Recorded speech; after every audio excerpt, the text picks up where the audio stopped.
اللہ کا کرم ہے، اللہ تبارک تعالیٰ کا انعام ہے۔ اللہ پاک نے دین کی محنتوں کی ذمہ داری اس امت کے کاندھوں پر ہمارے اوپر ڈالی ہے۔ ایمان کی محنتوں میں، اعمال کی برکتوں میں رب العالمین نے ہمیں لگا دیا۔ ایمان کی محنتوں کو زندہ کرنے کے لیے ہمیں قبول فرما لیا۔ دین کے ہر راستے سے امت جاگ جائے گی اگر ایمان کی محنتوں کو زندہ کیا جائے گا۔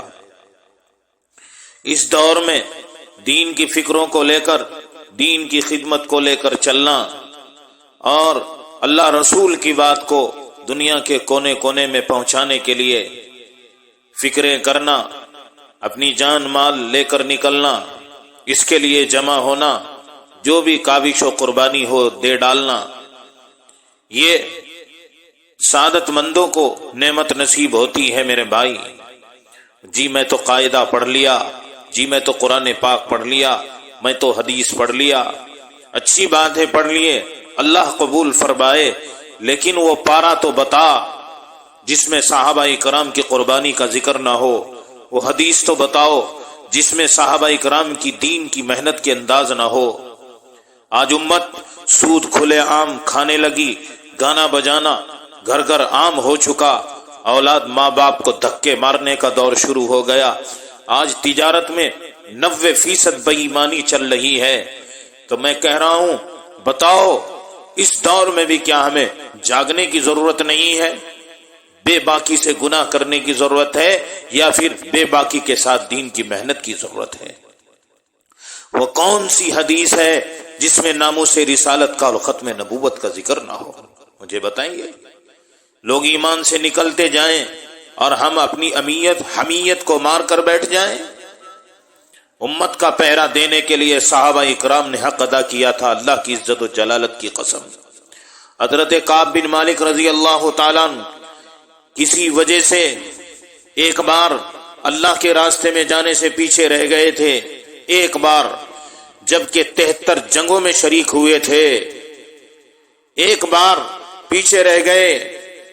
میرے بھائیوں، قرآن پر پابندی لگ جائے، مدرسوں پر پابندی کی بات کہی جائے، اذان پر پابندی کی بات کہی جائے، ایمان لوگ چند ٹکوں میں بیچنے لگیں اور پھر بھی آج کا مسلمان سوتا رہ جائے اور سمجھیں کہ کعب بن مالک 73 جنگوں میں شامل ہوئے، ایک بار صرف پیچھے رہ گئے، اللہ کے نبی ان سے ناراض ہو گئے۔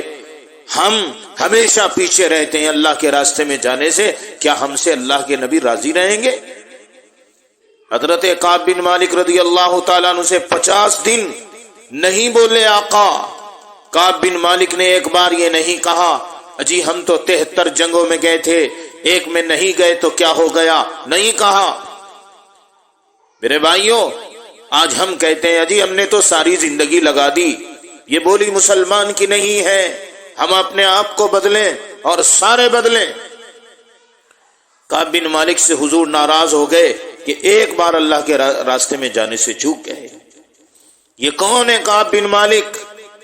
یہ وہ ہیں ایک موقع پر اللہ کے نبی صلی اللہ علیہ وسلم سے انہوں نے فرمایا تھا اللہ کے راستے میں جاتے ہوئے، اے اللہ کے نبی آپ تو اللہ کے یہاں قبول ہو گئے، آپ کا جنگی لباس جو آپ نے پہن رکھا ہے یہ بھی قبول ہو گیا، آپ مجھے اپنا لباس اتار کر عطا کر دیں تاکہ مجھے بھی خدا کی یہاں قبولیت مل جائے۔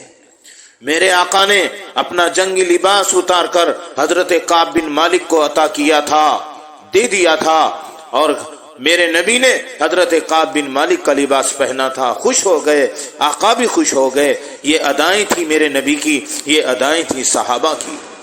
جب لوگوں کی زندگی میں دین آ جائے گا، دیکھنا مدرسے والے، غریب لوگ، مساکین، بیوہ عورتیں، ان کے دروازوں پر لوگ زکوٰۃ کی رقم لے کر، صدقے کی رقم لے کر کھڑے ہوں گے، لیکن لینے والا کوئی نہ ہوگا، لینے والا کوئی نہ ہوگا۔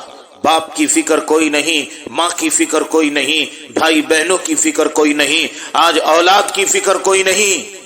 میرے بھائی، دنیا کی کامیابی تو ہر کوئی چاہتا ہے میرے بچی کو 12ویں کی ڈگری مل جائے، میرا بچہ MBBS کی ڈگری ہولڈر بن جائے، میرا بچہ وکیل بن جائے، LLB کی سند حاصل کر لے، لیکن وہ ڈگری جس سے دنیا بھی کامیاب ہو جائے اور آخرت بھی کامیاب ہو جائے، دین انسان کی کامیابی کی سند ہے، دین کی ڈگری انسان اپنی اولادوں کو، اپنے بھائی بہنوں کو کیوں نہیں دلانا چاہتا؟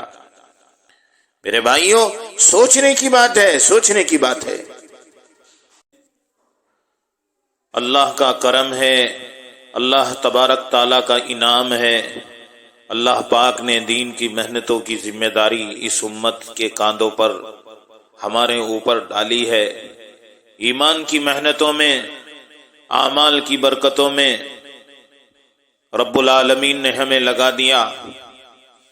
ایمان کی محنتوں کو زندہ کرنے کے لیے ہمیں قبول فرما لیا۔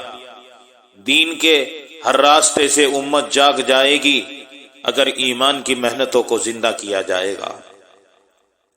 اس دور میں دین کی فکروں کو لے کر، دین کی خدمت کو لے کر چلنا اور اللہ رسول کی بات کو دنیا کے کونے کونے میں پہنچانے کے لیے فکریں کرنا، اپنی جان مال لے کر نکلنا، اس کے لیے جمع ہونا، جو بھی کاوش و قربانی ہو دے ڈالنا، یہ سعادت مندوں کو